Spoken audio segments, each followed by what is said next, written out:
There are places in history that should terrify us, not because of what happened there, but because of what didn't. When researchers at the Charleston Historical Society opened a sealed trunk in 1954, they expected to find routine plantation records, inventories, bills of sale, perhaps some personal letters. What they discovered instead was a collection of documents that would haunt them for the rest of their lives.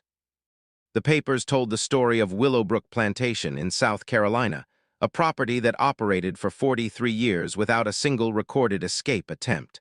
Not one.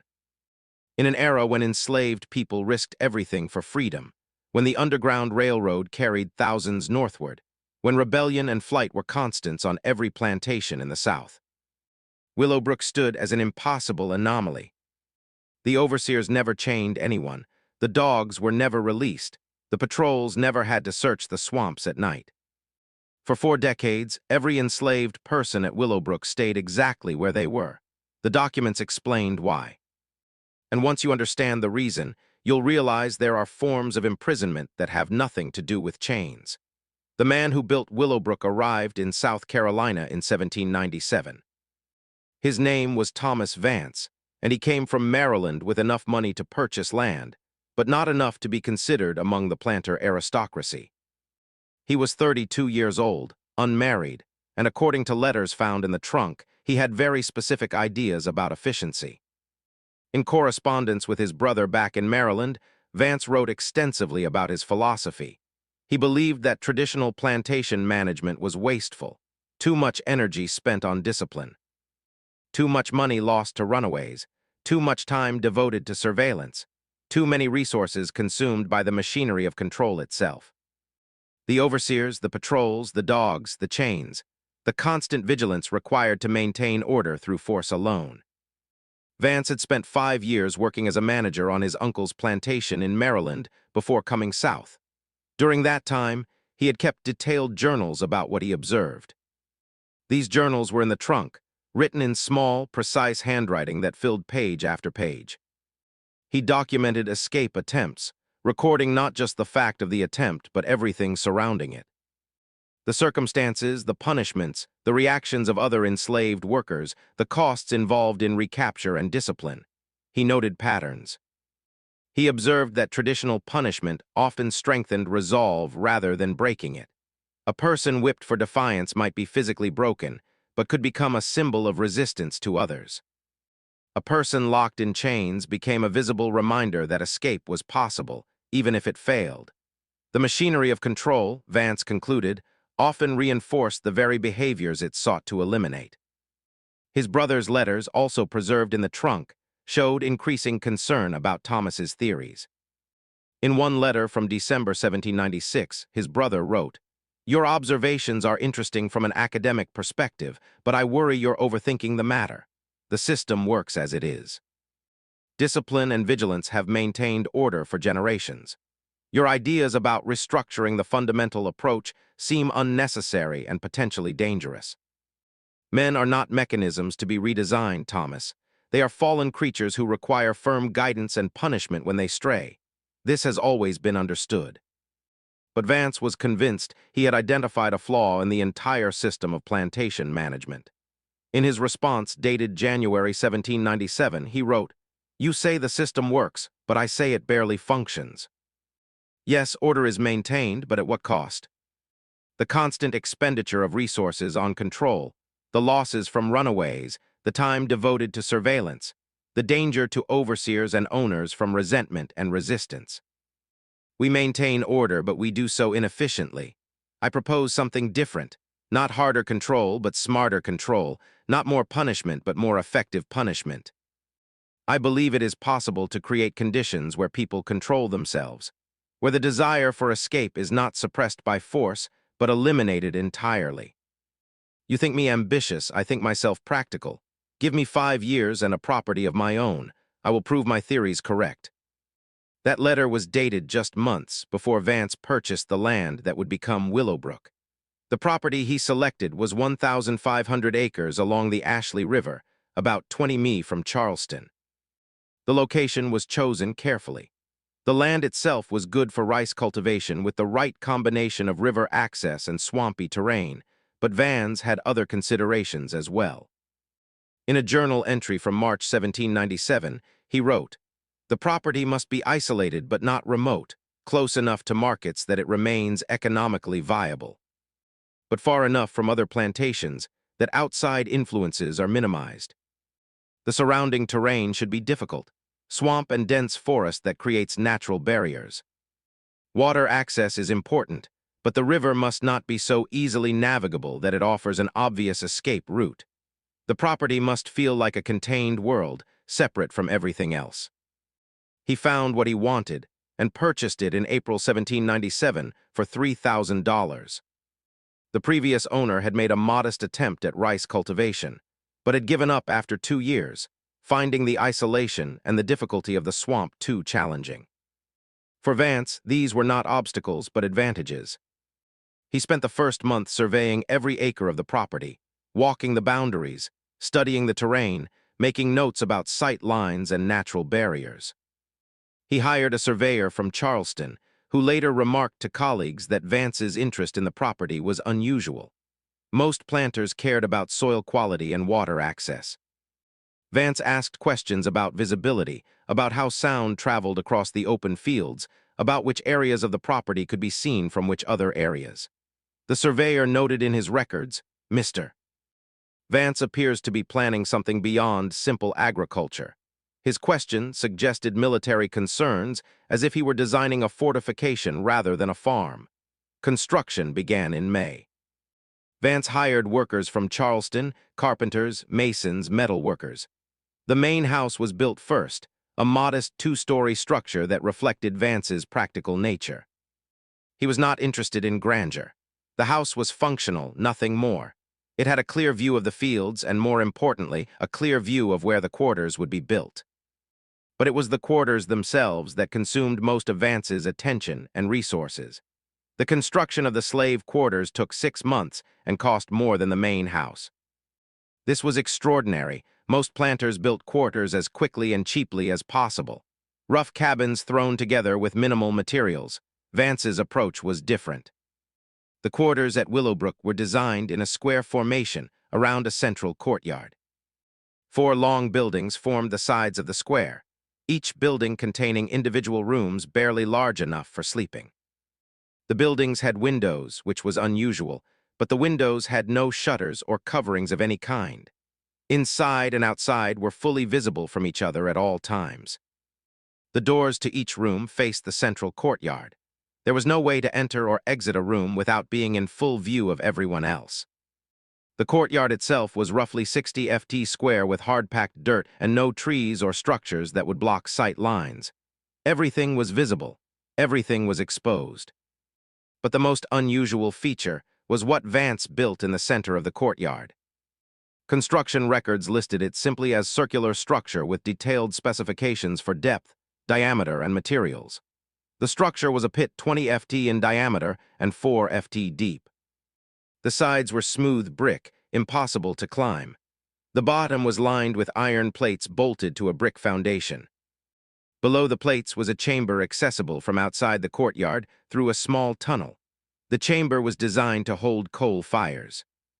Heat from the fires would conduct through the iron plates, turning the floor of the pit into a slowly heating surface. The pit was surrounded by an iron fence 3 ft high with spikes welded to the top at 4 in intervals. The spikes angled inward and upward. You could step over the fence to get into the pit, but you could not step back out without impaling yourself on the spikes. The mason who built this structure was a free man of color named Benjamin Cooper, brought in from Charleston specifically for this project. Cooper kept his own records, and years later, after his death, his grandson donated those records to a historical society in Pennsylvania. Cooper's notes about Willowbrook were brief but disturbing. He wrote, "Mr. Vance supervised every detail of the circular pit. He tested the height of the fence multiple times, adjusting until the spikes were positioned such that a person could enter but not exit without injury. He experimented with the heating system, burning coal in the chamber below and measuring how long it took for the iron plates to reach various temperatures. He seemed to be calibrating something, though he would not explain what. When I asked the purpose of the structure, he said only that it was instructional. I completed the work as contracted, but I left that place with a heavy conscience. I had built something evil, though I did not yet understand the full extent of its purpose. By December 1797, construction was complete. Vance had spent nearly 8 months in most of his available capital building Willowbrook, but he had not yet planted a single crop or purchased a single enslaved worker. He spent that winter alone on the property, living in the main house, writing in his journals. He documented the weather, the patterns of sunlight, the sounds that carried across the empty fields. He tested the visibility from the main house to every corner of the quarters. He stood in the courtyard and confirmed that every door, every window, every inch of space within the quarters was visible from multiple angles. He walked the perimeter of the property repeatedly, timing how long it took to reach the main road, how long to reach the river, how long to traverse the swamp that bordered the western edge. In a journal entry from January 1798, Vance wrote, "The structure is complete.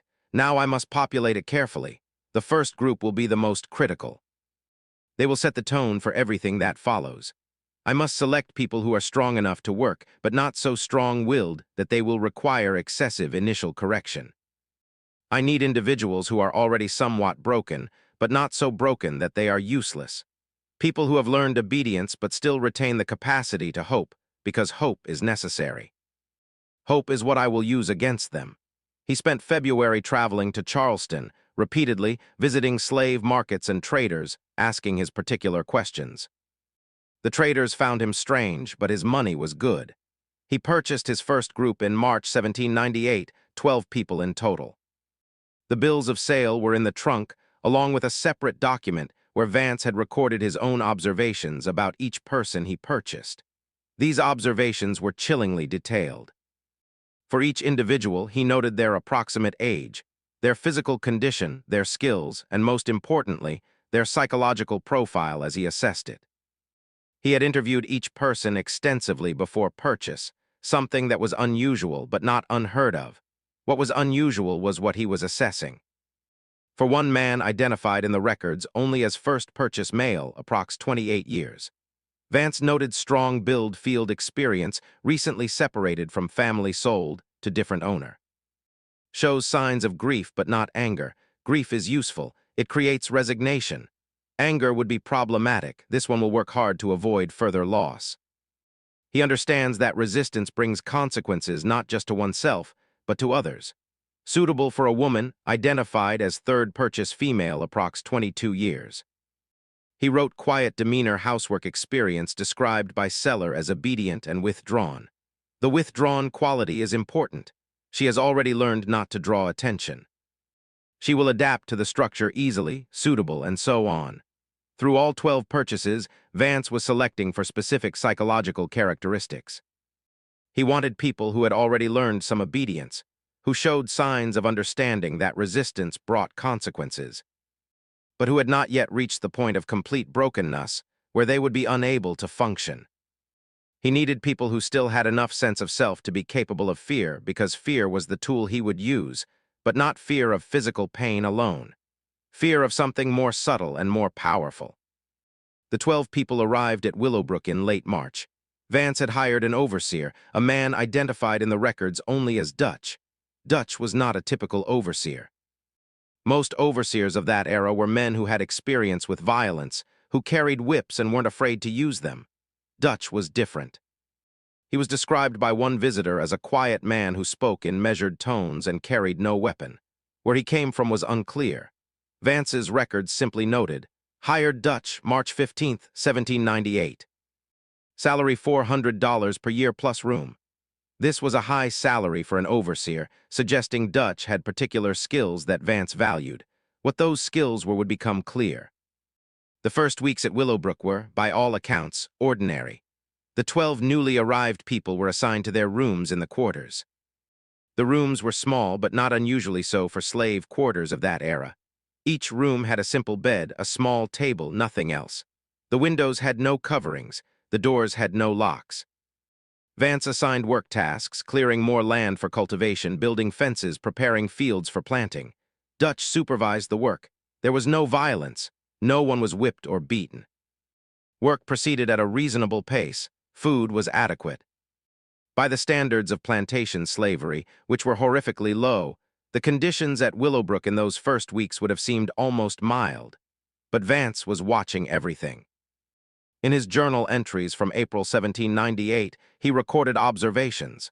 They are settling into the routine. Some speak to each other during rest periods. The women have begun to cook together when provisions are distributed. The men have started to establish informal hierarchies based on age and experience. This is normal. This is expected. I am allowing it for now. They need to form bonds with each other. Those bonds will become part of the mechanism. He was waiting for something, and in early May it happened. One of the men identified in Vance's records as Marcus attempted to leave the property. The escape attempt was almost half-hearted.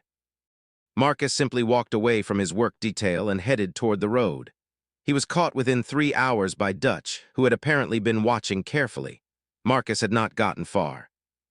The swamp and forest that surrounded the property were difficult to navigate, and Dutch seemed to know exactly where to look. Marcus was brought back to Willowbrook in the late afternoon. On any other plantation, what would have followed was predictable. Marcus would have been whipped, probably severely, perhaps branded, perhaps sold away as an example. But Vance did something different. Marcus was given food and water. His feet, which had been cut by the underbrush during his brief flight, were bandaged. He was told to rest in his room for the evening. No punishment was mentioned. This confused everyone, including Marcus. It was too lenient. It didn't make sense. The next morning, just after dawn, Dutch went through the quarters and called everyone out. All 12 people were instructed to assemble around the circular pit in the center of the courtyard. Most of them had not paid much attention to the pit before. It had just been a strange feature of a strange place. Now they gathered around it, confused and anxious. Vance was there, standing outside the courtyard, watching from a distance. Dutch stood beside the pit, and Marcus was brought out. What happened next was described in extraordinary detail in Vance's journals. He documented it like a scientific experiment, noting times, reactions, everything. Dutch explained to everyone assembled that Marcus had attempted to leave. This was against the rules. The rules were simple. Work, obey, stay on the property. Marcus had broken the rules. Therefore, Marcus would be instructed. Everyone else would witness the instruction so they would understand what happened when rules were broken. Marcus was told to step over the fence and stand in the pit. He refused. Dutch did not force him. Dutch simply waited. The silence stretched out. Vance noted in his journal. I had instructed Dutch to use patience. Force would make Marcus a victim. Choice would make him complicit. After approximately 10 minutes, Marcus asked what would happen if he refused. Dutch explained that if he refused, everyone else would be denied food for 3 days, and the instruction would still occur eventually, only it would be longer. This was the first introduction of collective consequence. Marcus stepped into the pit. Once Marcus was inside, standing on the iron plates at the bottom, Dutch signaled to 2 workers who were waiting near the tunnel entrance. They lit the coal fires in the chamber beneath the pit. Then everyone waited. For the first 30 minutes, nothing seemed to happen. The coal took time to heat. The iron plates took time to conduct that heat. Everyone stood around the pit, in silence watching Marcus, who stood in the center looking increasingly terrified as he realized what was going to happen.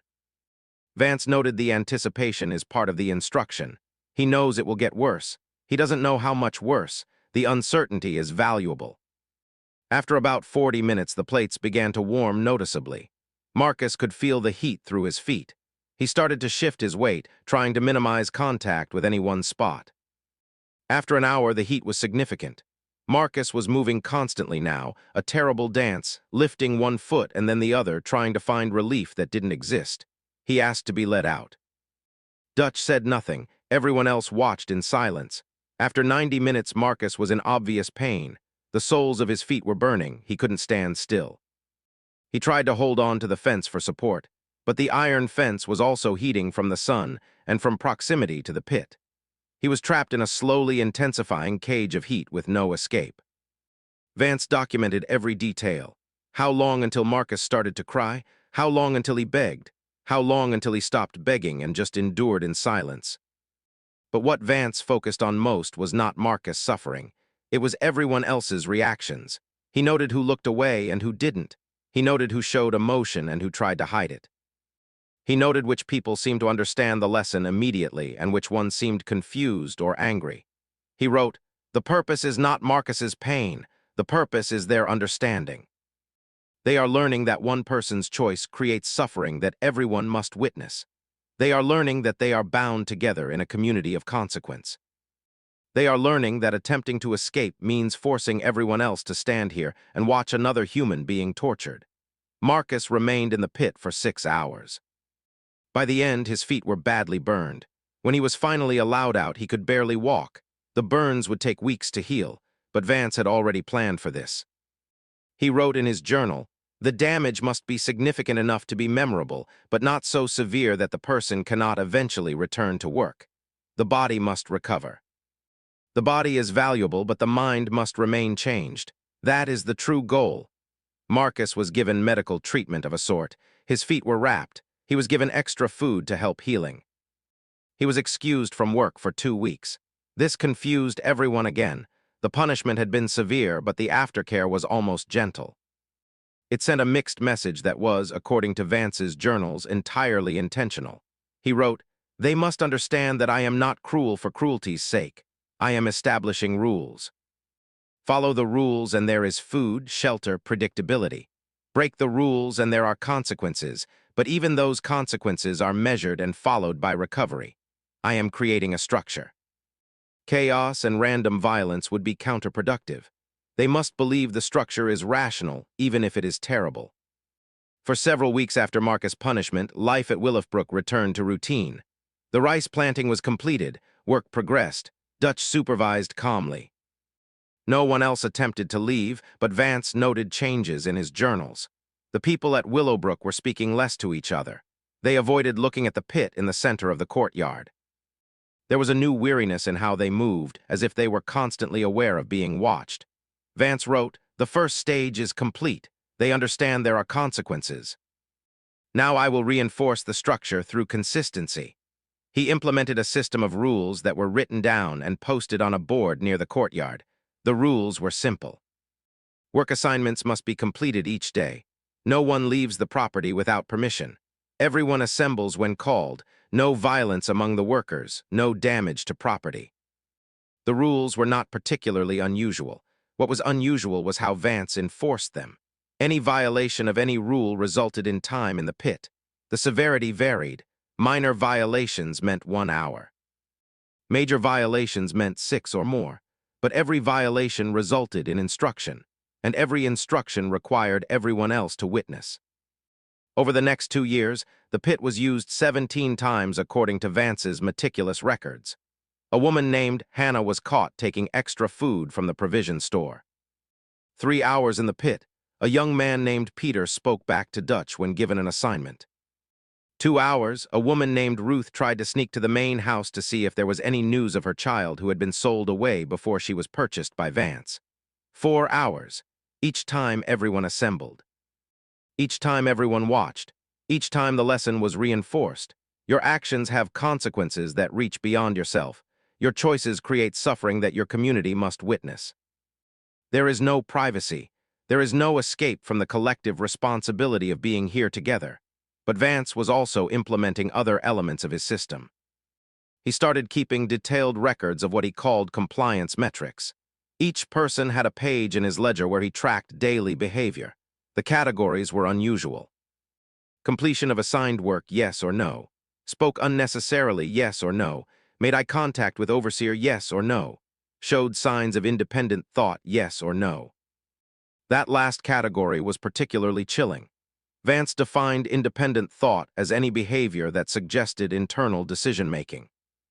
Hesitating before following an instruction, choosing a different tool than the one suggested, singing while working. Any action that implied the person was thinking about anything other than the immediate task they'd been assigned. Perfect compliance in all categories earned small rewards. An extra portion of food, a piece of fabric for clothing, occasionally a Sunday afternoon of rest. But the rewards were distributed publicly, and Vance noted in his journals that this too was part of the structure. He wrote, "When I give a reward for perfect compliance, everyone sees who earned it and who didn't. This creates internal pressure. They begin to police each other, to resent those who might jeopardize the group through noncompliance. I am making them partners in their own control." By 1800, the patterns were deeply established. The 12 original people at Willowbrook had adapted to the system in various ways. Some became perfectly compliant, following every rule exactly, speaking only when necessary, showing no signs of individual personality. Others maintained small sparks of self, but had learned to hide them carefully. A few seemed to exist in a middle state, going through the motions of work and obedience while keeping their internal lives carefully separate and hidden. But no one tried to escape. The pit sat in the center of the courtyard, sometimes going months without being used, but always there, always visible. A permanent reminder of what happened when you made choices that forced everyone else to witness suffering. Visitors to Willowbrook during this period left accounts of what they saw. Gerald Strauss, who owned the neighboring plantation, visited several times and wrote about Willowbrook in his diary. In an entry from June 1800, he wrote, "I visited Thomas again today to see how his methods are progressing. The productivity is impressive. His rice yield per acre is exceeding what most of us achieve, and with fewer workers.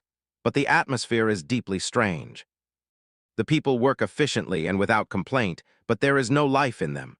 On my plantation, for all its troubles and inefficiencies, there is still noise. Singing in the fields, conversation during rest, children playing at Willowbrook. There is silence. Even the children, and there are now 3 born on the property, seem subdued. Thomas says this is proper discipline. I say it feels like death." Another visitor, a planter from Georgia named William Hartford, came to Willowbrook in 1801, specifically to learn about Vance's methods. Vance gave him a tour, showed him the quarters, explained the system. Hartford was initially impressed by the efficiency, but his enthusiasm waned as he spent more time on the property.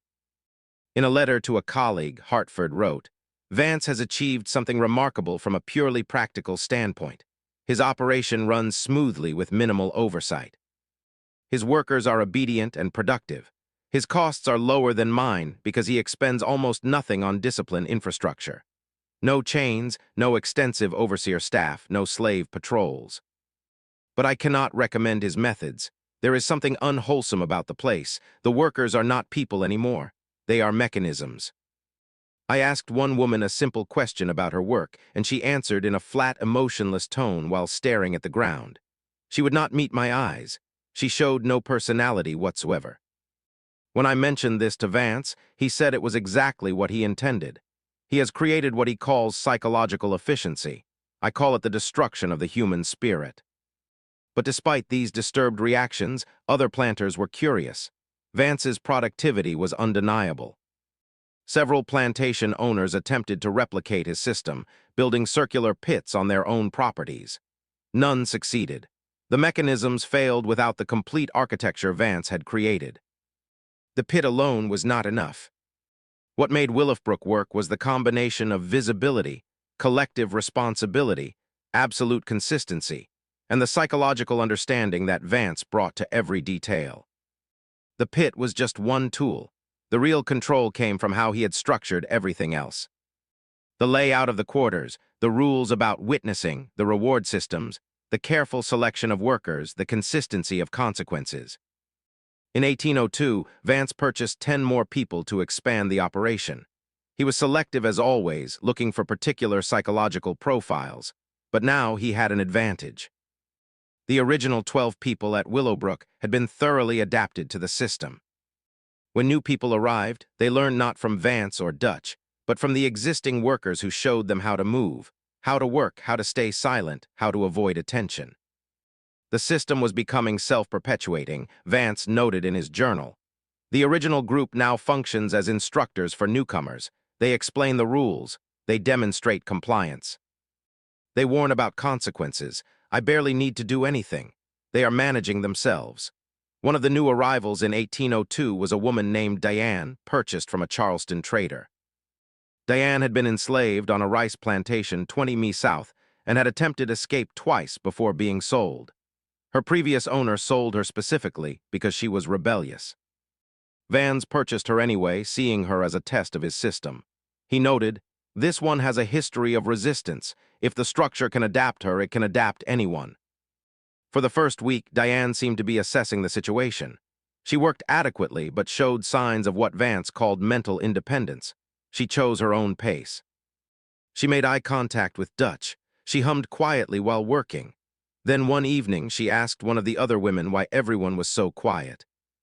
The woman, one of the original 12, looked terrified and walked away without answering. Diane tried asking others. No one would speak to her beyond the minimum necessary for work coordination. She was being isolated, not by Vance's orders, but by the group itself. They recognized that she was dangerous, not to the overseer, but to them. Because her questions and her demeanor suggested she might do something that would require them all to witness another instruction in the pit. After 2 weeks, Diane tested the boundaries directly. During a midday rest period, she walked to the edge of the property as if to see how far she could go before being stopped. Dutch watched but did nothing. She walked farther, still nothing. She reached the tree and stood there for several minutes looking at the forest that represented potential escape. Then she walked back to the quarters. That evening, Dutch called everyone to assemble. Diane was told to step into the pit. She hadn't actually tried to escape, but she had demonstrated intention. The instruction lasted 4 hours. What happened to Diane over the following months was documented in Vance's journals with clinical precision. For the first weeks after her time in the pit, she was openly angry. She worked but radiated hostility. She wouldn't speak to anyone. She avoided eye contact with everyone, including the other workers. Vance noted, "She is in the resentment stage. This is normal. I will not push. The structure will work on her slowly." And it did. Without any additional punishment, without any particular pressure, Diane gradually changed. The anger faded. Her movements became more automatic. She started to show the same flat compliance that characterized everyone else. By 6 months after her arrival, she was indistinguishable from the others. She had been absorbed into the system completely. Vance wrote about this transformation with satisfaction. Diane arrived as a rebel and became compliant without excessive intervention. The key was patience and consistency. I did not break her through violence. The structure broke her through relentless predictability and the knowledge that any action she took would have consequences for everyone around her. She learned that she could not escape and could not even express her frustration without potentially causing harm to others. Eventually, the anger had nowhere to go. It turned inward and died. By 1805, Willowbrook held 30 people. The plantation was profitable. The rice harvests were good. Costs were low. Vance had achieved what he set out to prove. It was possible to run a plantation with minimal traditional control mechanisms. There were no chains at Willowbrook. There were no patrols. There were no dogs. Dutch supervised with quiet authority and rarely had to discipline anyone. The system ran itself, and still in 7 years, there had been only that one initial escape attempt by Marcus. No one else had even tried. The psychological mechanisms were fully in place. The people at Willowbrook had learned absolute compliance not because they were beaten into submission, but because Vance had created conditions where compliance was the only rational choice. Resistance meant suffering that everyone would witness. Even small violations meant public instruction that traumatized the entire community. There was no privacy, nowhere to hide, no way to plan or hope or dream without everyone else being aware. The visibility was total. The collective responsibility was crushing. And the predictability was absolute. Follow the rules and life was bearable. Break them and consequences were certain. But Vance was beginning to notice something else, something he documented with increasing concern in his journals from this period. The people at Willowbrook were becoming too compliant. They worked efficiently, but they were losing something. In an entry from August 1805, he wrote, "I have observed a troubling trend. Several of the workers seem to be losing initiative even within their assigned tasks. They wait for explicit instructions before beginning work they have done hundreds of times. They no longer anticipate needs or solve small problems independently. They have become purely reactive, waiting to be told what to do in every situation.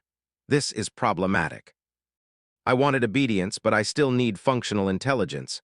I may have pushed the structure too far." He attempted small adjustments, trying to encourage some degree of independent thinking within the bounds of assigned tasks.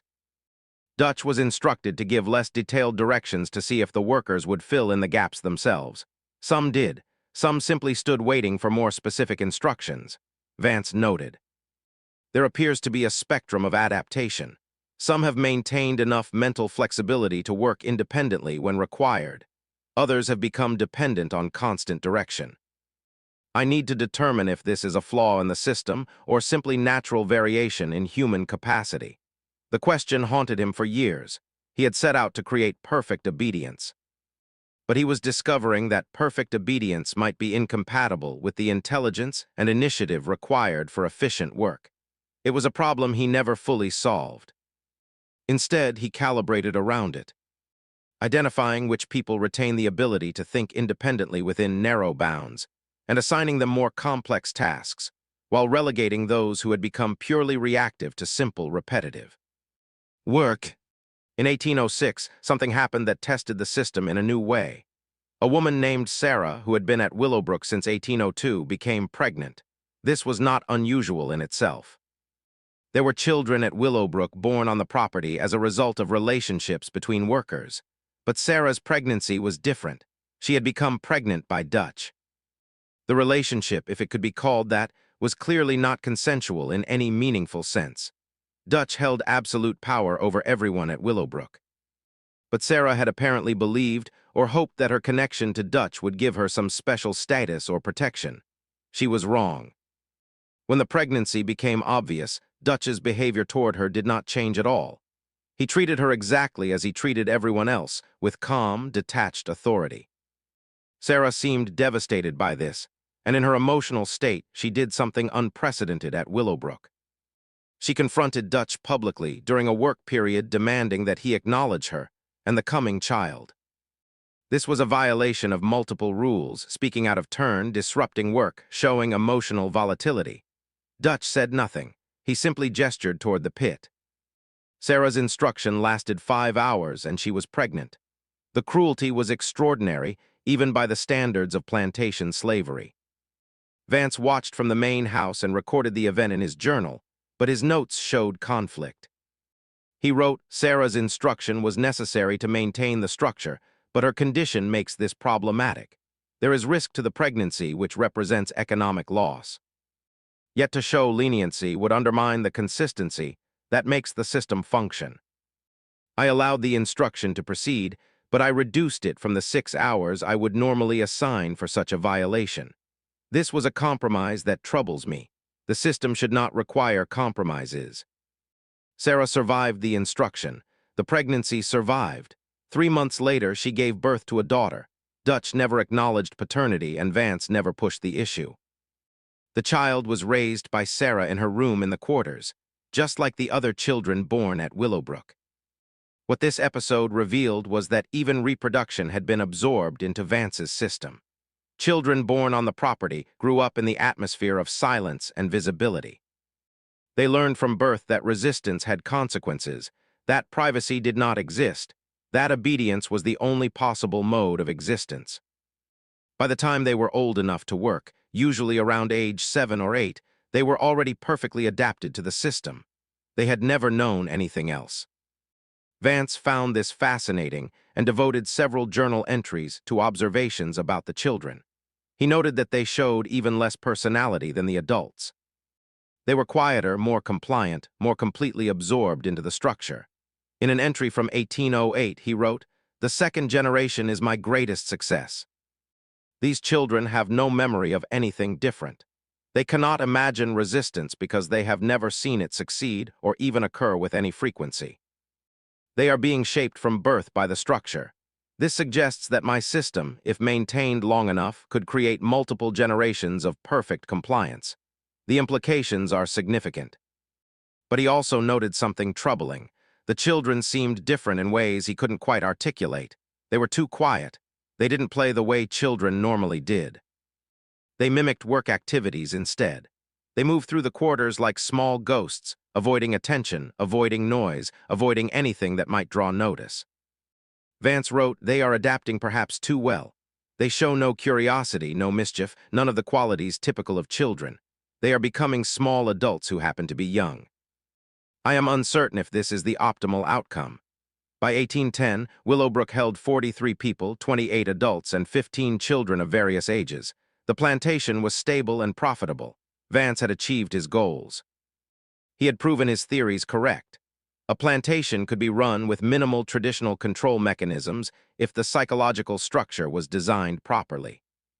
His operating costs were lower than those of neighboring plantations. His escape rate was essentially zero. His productivity per worker was high. From a purely economic standpoint, Willowbrook was a success, but Vance was not satisfied. In his journals from this period, he began to question what he had created. The people at Willowbrook were obedient, but they were also hollow.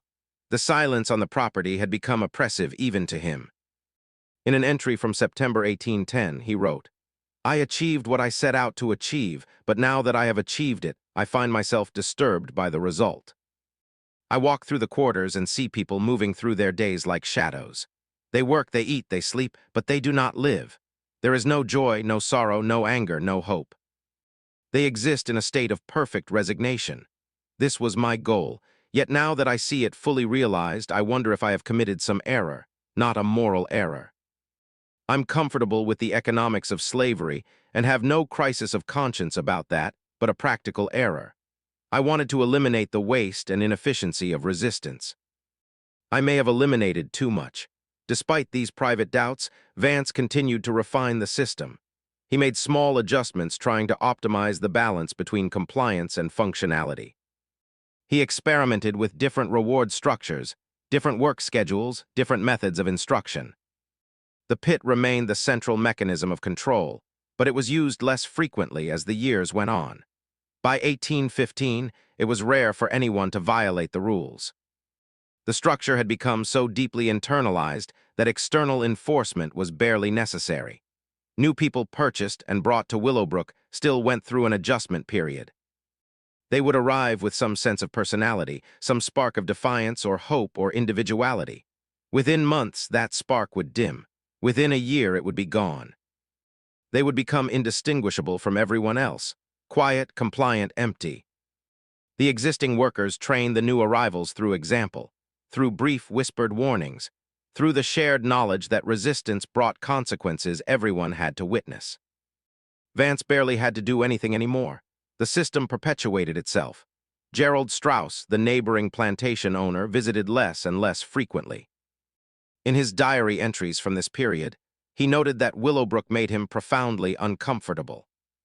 In an entry from 1816, he wrote, "I have not visited Thomas in over a year. I know I should maintain neighborly relations, but I find that place deeply disturbing. It functions perfectly, which is precisely what troubles me. There is no friction, no conflict, no evidence of human complexity. It is a machine populated by human-shaped mechanisms. Thomas has achieved what he wanted. I wish he had failed, but Vance had not failed. Not yet. By 1820, Willowbrook had operated for 23 years without a significant escape attempt. 23 years. The records were clear. A few people had approached the boundaries of the property, as Diane had done early on. All had been caught before actually leaving and had received instruction. After those early years, even the approaches to boundaries stopped. By 1820, no one even walked to the edge of the property anymore. They stayed in the areas where they worked and lived, never testing limits because they had internalized the certainty that limits existed and could not be crossed. The success should have satisfied Vance. Instead, he seemed increasingly troubled. His journal entries from the 1820s showed a man grappling with what he had created. He continued to document meticulously, but his observations took on a different tone. In an entry from 1822, he wrote, "I observe them, and I wonder what happens inside their minds. Do they still think? Do they still feel? Or have they become what they appear to be? Mechanisms that mimic human form but lack human essence? I cannot ask them. Any question that invited them to reveal internal states would encourage exactly the kind of self-awareness I have spent decades suppressing. So I observed from a distance and wonder." He began to notice changes that worried him from a practical standpoint. The work was still being done, but it was taking longer. Tasks that should have been completed in a day were stretching into 2 days. When Dutch reported this, Vance went to observe directly. What he saw troubled him. The workers were moving more slowly. Not obviously, not in a way that suggested deliberate slowdown, but their movements had lost some quality of efficiency. They seemed to be going through motions rather than engaging with tasks. In an entry from 1823, he wrote, "They are becoming less present even in their work. I see them stand still for minutes at a time, holding tools, staring at nothing." When Dutch calls them to attention, they resume work immediately, but without constant supervision, they drift into stillness.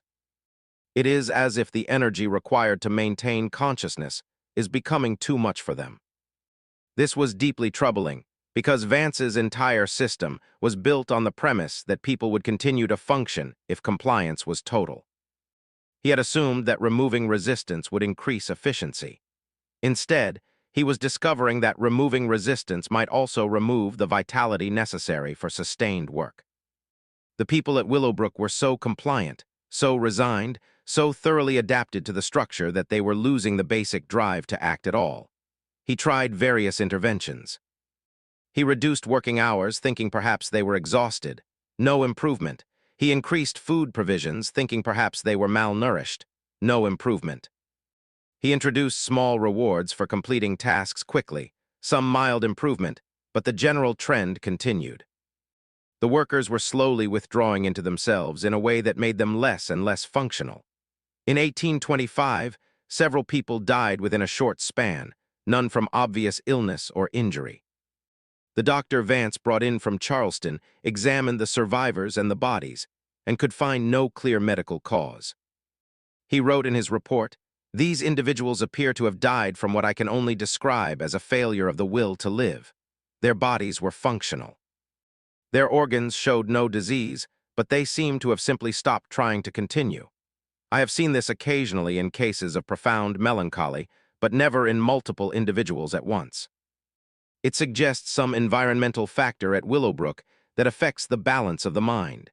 Vance was disturbed enough by this report to write to his brother for the first time in years. The correspondence from this period showed Vance trying to explain what was happening. In a letter from December 1825, he wrote, "I have created perfect obedience, but it appears there is a price. My people are dying not from disease or violence, but from something else, a kind of internal collapse. They are so thoroughly resigned that they have lost the basic instinct for survival. They work because Dutch tells them to work. They eat because food is provided.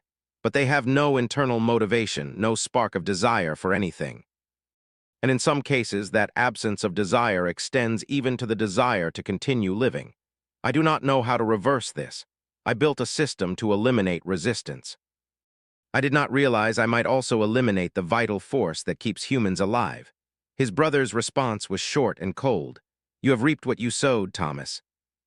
I warned you years ago that your theories were dangerous. You treated human beings as mechanisms to be perfected. You have learned that humans cannot be perfected in this way without destroying what makes them human. I have no advice for you. I can only say that I am glad I did not follow your path." Vance was on his own. He spent the late 1820s trying desperately to find a way to preserve the system while restoring some basic functionality to the people trapped within it. He reduced the rules. He stopped using the pit entirely. It had not been used in over 3 years anyway. He tried to introduce small freedoms, tiny choices, anything that might spark some sense of agency. Nothing worked. The people at Willowbrook had been conditioned so thoroughly that they could not respond to freedom even when it was offered. They needed to be told what to do in every situation. Without instruction, they simply stood still and waited. The children born in the mid-1820s were even more profoundly affected. They grew up in an atmosphere of such complete silence and resignation that they seemed barely conscious. Vance noted in 1828, "The newest children do not speak at all, not because they cannot. They are physically capable, but because they never learned that speaking was possible or necessary. They watch the adults move in silence, and they imitate that silence. I attempted to encourage a child of about 5 to speak by offering rewards. The child looked at me without comprehension. It was as if the concept of voluntary speech did not exist in her mind. This was the ultimate failure of Vance's system. He had created conditions so oppressive that people adapted by essentially ceasing to be people. They became reactive mechanisms that worked when directed but had no internal life. And the children born into those conditions never developed internal lives at all. They were shaped from birth by an environment so devoid of agency, so absent of any possibility for choice, that they never learned the basic skills of being conscious individuals. The plantation continued to decline through the 1830s. Productivity fell year after year. More people died in that same mysterious way. No disease, no injury, just a gradual fading and then death. Vance brought in multiple doctors trying to find a medical explanation. None could. The best explanation came from a physician from Charleston who spent 3 days at Willowbrook in 1831. After observing the property, he wrote to Vance, "I can find no physical ailment, but I believe the condition is psychological. Your people have been subjected to conditions that eliminate all hope, all agency, all possibility of self-determination for so long that their minds have in essence shut down. They are experiencing what some philosophers call a death of the soul that precedes death of the body. Once the soul has died, the body often follows even if no physical disease is present. I do not know how to treat this condition. The only cure would be to restore hope and agency. But people who have lived without hope and agency for decades may have lost the capacity to recognize them even if offered." Vance knew this was true. By the mid-1830s, he had accepted that his great experiment had failed in the long term. He had achieved perfect obedience. But he had discovered that perfect obedience was not compatible with sustained human function. The system had worked for decades, but it worked by slowly erasing the consciousness of everyone trapped within it. And once that erasure was complete, the system could not maintain itself because it required people to function as workers, and people who had been erased could no longer work effectively. In his final years, Vance became increasingly isolated. He had few visitors. He rarely left the property. He spent his time writing in his journals, documenting the decline, analyzing where his theories had failed. In an entry from 1838, just 2 years before his death, he wrote, "I set out to prove that proper conditions could create perfect compliance. I proved this. But I also proved that perfect compliance creates a different problem. Humans are not mechanisms that cannot be perfected through control alone. They need some degree of agency, some spark of will, some reason to continue. I eliminated those things in pursuit of efficiency. I created a population of people who obeyed perfectly, but existed only as hollow shells. My system worked too. Well, it was effective beyond my expectations and destructive beyond my fears." He never expressed moral regret. Even in his final writings, he did not grapple with the ethics of what he had done to dozens of human beings. His regret was purely practical. He had failed to create the perpetually efficient system he had imagined. He had created something that functioned brilliantly for 2 decades, but contained the seeds of its own collapse. He wrote, "If I had calibrated differently, perhaps I could have found the balance point, enough control to prevent resistance, but enough freedom to maintain vitality. That balance point exists somewhere. I pushed past it, driven by the desire to prove that total compliance was possible. I proved it was possible. I did not prove it was sustainable." Thomas Vance died in March 1840 at age 75. He died alone in the main house at Willowbrook, with only ducks present. His will specified that the property be sold and the proceeds distributed to distant relatives back in Maryland. The will also specified that all his journals and papers be preserved together. He wanted his work documented for posterity. Whether this was because he believed future generations would learn from his methods, or because he wanted a record of what he had achieved, is unclear. Perhaps he still believed his system had been a success despite its eventual decline. Or, perhaps, he wanted evidence to exist of what he had done, some accounting of the experiment he had conducted on human minds. The sale of Willowbrook took place in July 1840. The property was purchased by Robert Finch, a Charleston businessman who owned several plantations but had never visited Willowbrook before the purchase. Finch's letters and diary entries from this period provide announcers his perspective on what Vance had created. Finch arrived at Willowbrook in August 1840, expecting to take over a functioning plantation. What he found horrified him. In a letter to the executive of Vance's estate, dated August 10, 1840, Finch wrote, "I have arrived at Willowbrook, and I must immediately protest the condition in which this property was represented. I was told this was a functioning rice plantation with trained workers. What I have found is something altogether different and deeply disturbing. The fields are partially tended but far from productive. The quarters are standing but in a state of neglect, and the workers, who number 39, including children, are in a condition I struggle to describe. They are physically healthy for the most part, but mentally they appear absent. When I arrived, they were standing in silence in the courtyard. When I approached and addressed them, none responded. None made eye contact. None showed any awareness of my presence. The overseer, a man called Dutch, explained that they were waiting for morning assignments, but it was past 8 o'clock and work should have already begun. When I asked why they were not working, Dutch said they must first be told to work. He said they do nothing without explicit instruction. Finch spent several days at Willowbrook trying to understand what he had purchased. He quickly realized that the workers were not capable of normal function. They could perform tasks if given specific instructions, but they showed no initiative, no problem-solving ability, no capacity for independent action. If told to clear a field, they would clear it. But if they encountered a problem like a broken tool, they would simply stop and stand still until someone gave them new instructions. They did not speak to each other except in the briefest possible exchanges necessary for coordinating work. They did not speak to Finch or Dutch unless directly questioned, and even then, their responses were minimal and delivered in flat, emotionless tones. Most disturbing to Finch was their affect. In his diary entry from August 15, 1840, he wrote, "I have looked into their eyes, and I have seen nothing. No fear, no anger, no sadness, no hope, just emptiness. It is as if they are not entirely present in their own bodies. They move, they breathe, they perform work when directed, but there is no consciousness behind their actions. I have encountered many enslaved workers on my various properties. Some are defiant, some are resigned, some are broken by cruelty. But all of them, even the most damaged, shows some spark of inner life. These people at Willowbrook show nothing. Whatever Mr. Vance did during his tenure here, he has created a population of human shells." Finch confronted Dutch about this. Dutch's explanation was brief. Mr. Vance had methods. He trained them to be obedient. This is the result. When Finch asked about those methods, Dutch showed him the pit in the center of the courtyard and explained its function. Finch was appalled.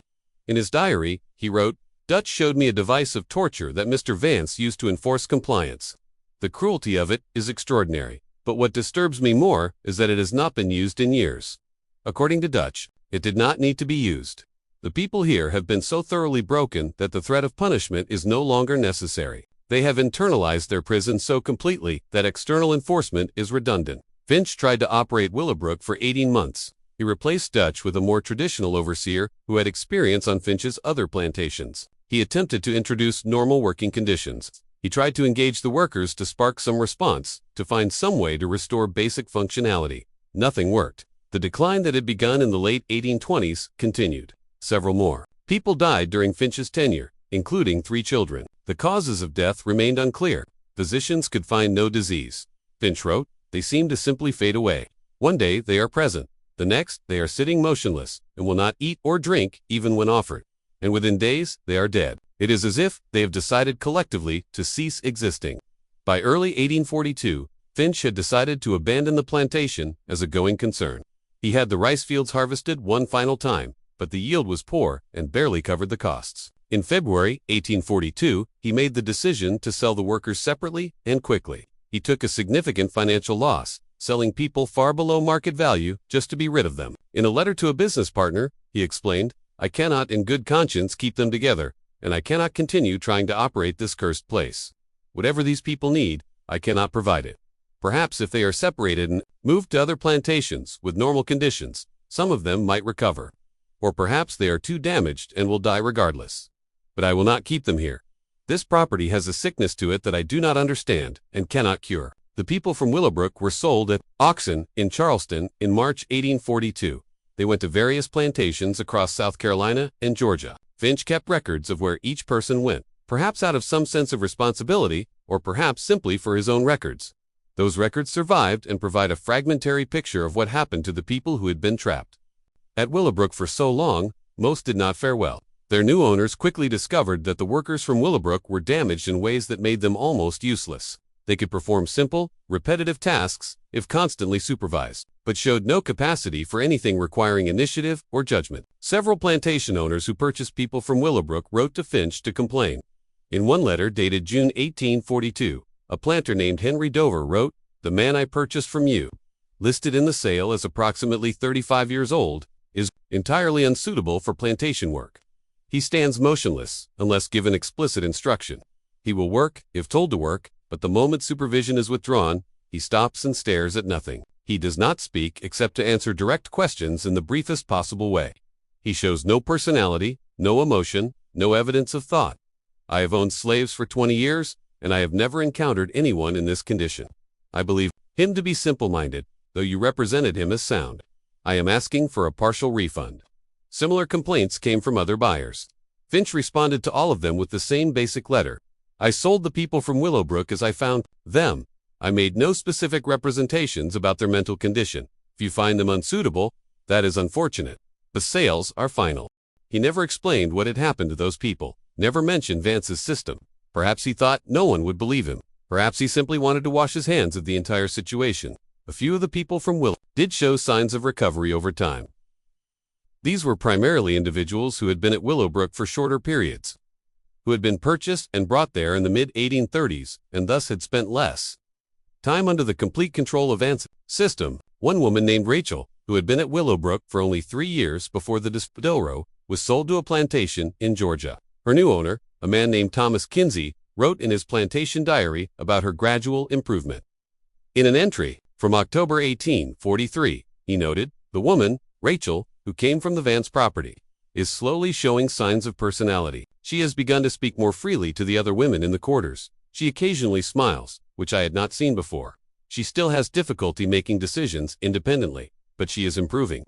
It is as if she is relearning how to be a person." But these cases of recovery were rare. Most of the people from Willowbrook never recovered. They existed for months or years in their new locations, performing minimal work, showing no engagement with life, and eventually dying. The death rate among former Willowbrook workers was extraordinarily high. Within 5 years of the dispersal, more than half were dead, most from no identifiable cause beyond what physicians termed melancholy or failure to thrive. The children from Willowbrook fared worst of all. They had grown up in such a profoundly abnormal environment that I've never developed normal social or cognitive skills. When separated from the only environment they knew, even though that environment was deeply toxic, they could not adapt to new situations. Several of the children sold from Willowbrook died within months. Others survived, but remained in a state of profound developmental damage for the rest of their lives. One child, a boy of about 7 years old at the time of the dispersal, was described by his new owner in 1845 as a creature who has the form of a child, but none of the capacities. He does not speak. He does not play. He does not interact with other children. He performs simple tasks if shown exactly what to do, but he learns nothing new. It is as if his mind stopped developing years ago and cannot be restarted. His accounts scattered across various plantation records and personal diaries provide a picture of the long-term damage caused by Vance's system. He had created conditions so psychologically oppressive that people were damaged permanently, even when removed from those conditions.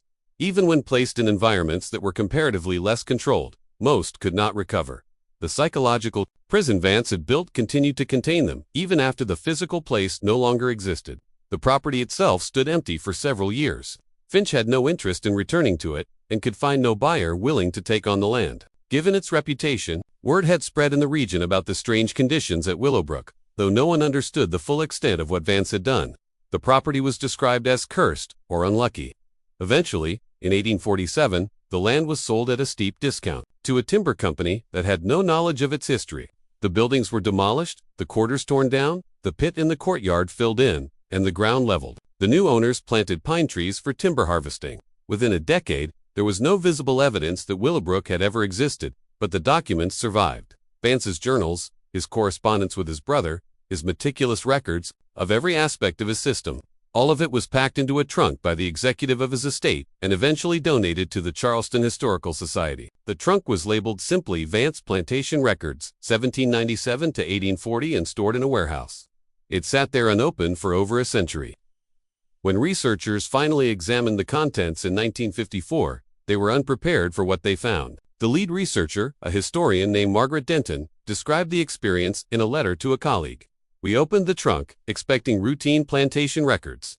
What we found was a detailed account of systematic psychological torture, refined over decades. Vance documented everything: his theories, his methods, the mechanisms of control, the results. He wrote about destroying human minds as if he were describing agricultural techniques. It is the most disturbing collection of documents I have ever encountered. We are keeping them in restricted archives. I am not certain they should ever be published. The documents were indeed restricted. Over the following decades, only a handful of researchers were given access. Psychologists who studied them saw principles that would later be identified in research on learned helplessness and totalitarian control. Historians recognized elements that appeared in various systems of oppression throughout history, but no one wanted to publicize Vance's work too widely, fearing it could serve as a blueprint for future cruelty. In the 1970s, a psychology professor named Daniel Rosenthal wrote a paper based on the Willowbrook documents. The paper analyzed Vance's methods through the lens of modern psychological research. Rosenthal identified several principles that Vance had stumbled upon or deliberately discovered: the use of witnessed punishment to create collective responsibility, the elimination of privacy to prevent planning and hope, the use of absolute consistency to eliminate unpredictability that might allow for resistance, the calibration of punishment to be severe enough to be traumatic, but not so severe as to destroy the body's capacity for work. Rosenthal's paper concluded Thomas Vance created what may be the most psychologically sophisticated system of control. In the pre-Adorn era, he understood, whether through intuition or experimentation, how to imprison people, not through physical restraint, but through psychological conditioning. His system worked brilliantly for 2 decades. Its eventual failure was not due to flaws in the psychological principles, but because he pushed those principles too far, discovering that there is a limit to how much the human mind can be compressed before it ceases to function entirely. The paper was published in a specialized academic journal and was read by very few people. Rosenthal received criticism from colleagues who felt he was giving too much attention to a system that should be forgotten. He responded, "We cannot forget what we do not understand." Vance's system is horrifying, but systems based on similar principles exist throughout history and into the present. Understanding how these systems work is not the same as condoning them. It is necessary if we are to recognize them and resist them. The documents remain in the Charleston Historical Society archives today. They are available to researchers who request them, though few do. The full collection has never been published. Most historians who learn about Willowbrook's story are disturbed enough by the summary that they have no desire to read the detailed documentation. But the documents exist, a testament to what one man did over 4 decades in pursuit of perfect control, and what that pursuit cost the people trapped. In his experiment, the land where Willowbrook stood is now covered by commercial pine forests and in some areas by suburban development. There is no marker, no historical sign, nothing to indicate what happened there. The people who live on that land today have no idea that their homes sit on ground where dozens of people were subjected to conditions designed to erase their consciousness, where a system of psychological imprisonment was perfected over decades, where people lived in silence, so profound, it might as well have been death. But the story survives in those documents. The careful records Vance kept, the letters he wrote, the journals where he documented his theories and observations and eventual doubts, the bills of sale and compliance ledgers and construction diagrams, all of it preserved, all of it waiting in archives for someone curious or brave enough to look directly at us.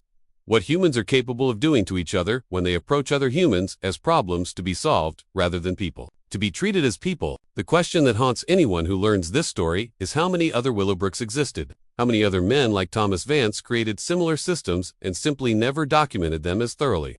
How many plantations, prisons, workhouses, asylums, or other institutions discovered similar methods of psychological control and used them quietly, leaving no records for future generations to find? Vance was unusual in his need to document his work, in his belief that his methods represented progress that should be preserved. Most people who create systems of profound cruelty do not keep such detailed records. They act, and then the evidence fades, leaving only fragmentary accounts and scattered memories. And beyond the historical question is a present one.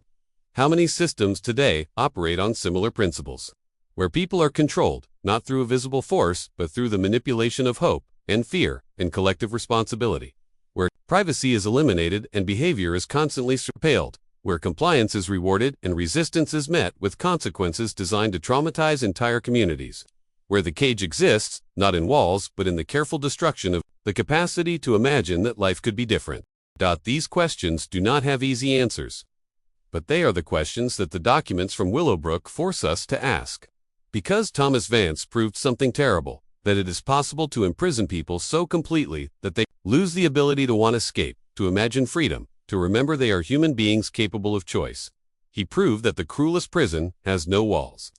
And he proved that such a prison can function efficiently for decades before the damage becomes so complete that the system collapses under the weight of what it has destroyed. That is what the documents explained.